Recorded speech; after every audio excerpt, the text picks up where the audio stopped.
Bonjour, je m'appelle Xenia, je suis avocat et aujourd'hui je vais te parler des raisons pour lesquelles un micro-entrepreneur décide de passer en société. Alors aujourd'hui je vais te partager 5 signaux qui font qu'il est peut-être temps pour toi de changer de structure et de passer du statut de freelance, de micro-entrepreneur à celui de société. La première alerte, c'est celle qu'on voit le plus souvent, la plus visible, la plus facile à voir, c'est celle du franchissement de seuil. Donc tu le sais, pour bénéficier du statut de micro-entrepreneur, il faut respecter des seuils. Qu'est-ce qui se passe si tu dépasses ces seuils ?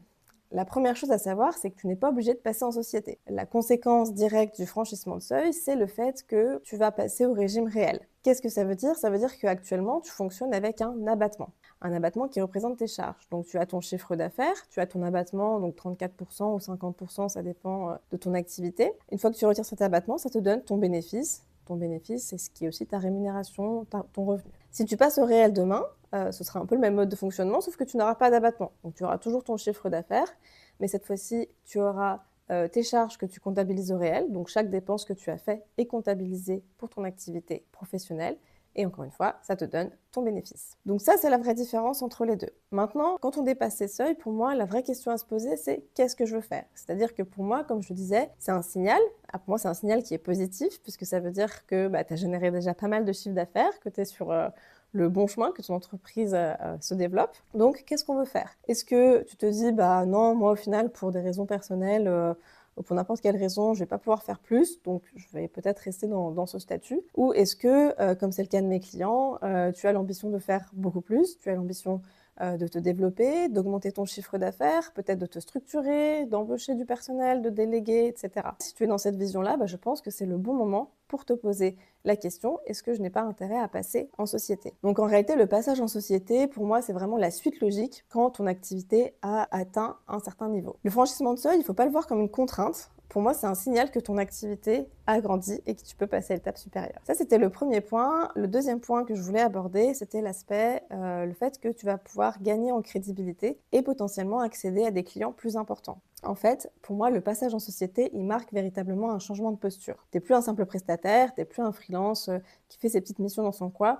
Là, tu deviens CEO, tu deviens dirigeant. Le fait d'être en société, la structure même de la société, va renforcer ta crédibilité auprès de tes partenaires, de tes clients. Et c'est pour ça que je dis que tu peux avoir accès à des clients plus importants, puisque forcément, il y a une confiance qui se dégage, qui est plus importante quand on est en société que quand on est en micro-entreprise, qui a un statut plutôt adapté quand on lance une activité. Ça va renforcer aussi ta crédibilité auprès de la banque. Si demain tu vas aller demander un financement pour acheter du matériel ou pour investir, la banque sera sûrement un peu plus à même de te prêter si tu es en société. Pour moi, tout ça, ça traduit surtout un état d'esprit. C'est-à-dire que tu te positionnes comme une personne qui investit et qui développe son activité, son business. Et ce que je t'invite à faire, c'est à regarder autour de toi, à prendre des entrepreneurs qui t'inspirent, que tu aimes bien, que tu suis sur les réseaux, et d'aller regarder sur quel statut ils sont. C'est très facile, tu peux aller voir, toutes les informations sont publiques, elles peuvent se trouver sur Papers par exemple, d'aller voir leur statut, et il y a fort à parier qu'ils ne seront pas en entreprise individuelle. Donc ce que je veux que tu comprennes, c'est que passer en société, c'est aussi se positionner comme un dirigeant et pas seulement un indépendant. Le troisième point, là on a beaucoup parlé de l'aspect professionnel, c'est logique, c'est un petit peu ce qui est le cœur du sujet, mais il faut savoir que le fait de passer en société peut aussi avoir des incidences positives au niveau personnel. Déjà parce que tu vas pouvoir véritablement piloter ta rémunération. Qu'est-ce que ça veut dire ? Ça veut dire que quand tu es en micro, tu ne définis pas ce qui te reste comme revenu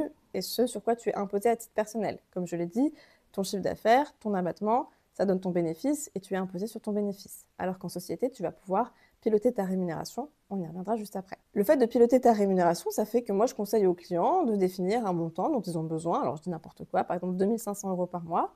Ils mettent en place un virement automatique du compte de la société à leur compte personnel et ils savent qu'ils ont ça tous les mois. Et du coup, du côté privé, ça facilite ta gestion. Et si demain, tu veux aller chercher un emprunt personnel auprès de la banque pour acheter un appartement, pour acheter une maison, forcément, la banque, elle va te rassurer puisqu'il va y avoir beaucoup plus de lisibilité sur tes revenus personnels. Et également, puisque le personnel n'est que la conséquence du professionnel, tu vas aussi avoir beaucoup plus de documents à lui fournir. Tu vas pouvoir lui fournir un bilan comptable, tu vas pouvoir lui fournir un PV de rémunération, S'il y a besoin, le comptable peut te faire des attestations. Voilà, il va y avoir tout un tas de choses, tout un tas de documents, de papiers, et les banques aiment bien les papiers qui vont pouvoir rassurer ton partenaire bancaire. Donc ça crée beaucoup plus de confiance, comme tu l'as vu. Ce que je veux que tu comprennes, c'est que la société, ça t'aide à bâtir une crédibilité générale, donc à la fois au niveau professionnel, mais aussi au niveau personnel. Le quatrième point, c'est un des plus importants, et c'est celui sur lequel j'ai beaucoup de questions, c'est que la société, elle va te permettre de te donner les moyens de te rémunérer correctement et d'investir.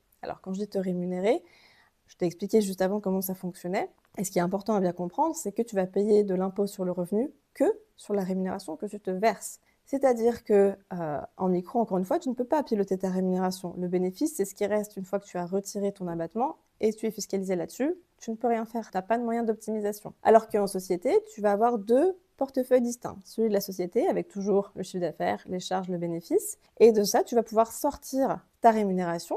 Et c'est là que tu vas pouvoir définir le montant. Donc encore une fois, si je reprends mon exemple, si tu as besoin de 2 500 € pour vivre, tu vas te prendre tes 2 500 €, peu importe si la société elle fait 1 million de chiffre d'affaires, tu ne vas pas être fiscalisé sur la base de 1 million moins l'abattement. C'est vraiment intéressant et c'est vraiment un point clé à bien comprendre. Donc tu vas pouvoir piloter ta rémunération, mais tu vas aussi pouvoir avoir accès à d'autres leviers, d'autres sources d'optimisation. Donc on parle souvent des dividendes. Alors ici, je n'entrerai pas dans le détail technique de comment ça fonctionne, mais par contre, c'est important d'avoir en tête que le fait de passer en société te permet aussi de débloquer ces mécanismes qui peuvent te servir à optimiser ta fiscalité personnelle. Donc pour moi, tu passes dans une vraie logique d'entrepreneuriat, tu raisonnes en termes de marge, de rentabilité, en investissement, puisque tu vas pouvoir déduire tes charges, contrairement à la micro encore une fois. Donc tu vas être beaucoup plus enclin à investir, puisque ça va te permettre de venir diminuer ton bénéfice et ton impôt sur les sociétés. Moi, ce que je constate, c'est que le passage en société, c'est aussi le moment où mes clients, ils arrêtent de subir leur rémunération pour la piloter véritablement. Donc la société, c'est véritablement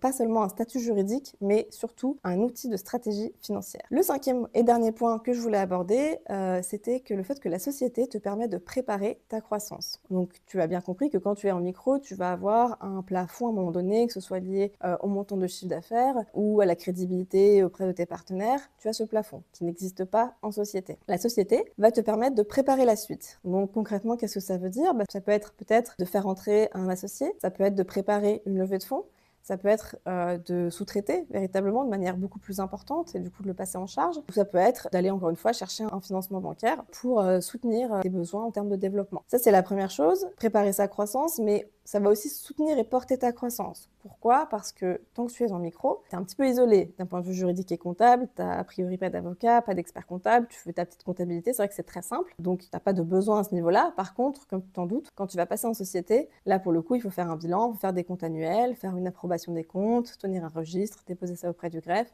Voilà, il y a beaucoup plus de documentation et de support technique à tenir.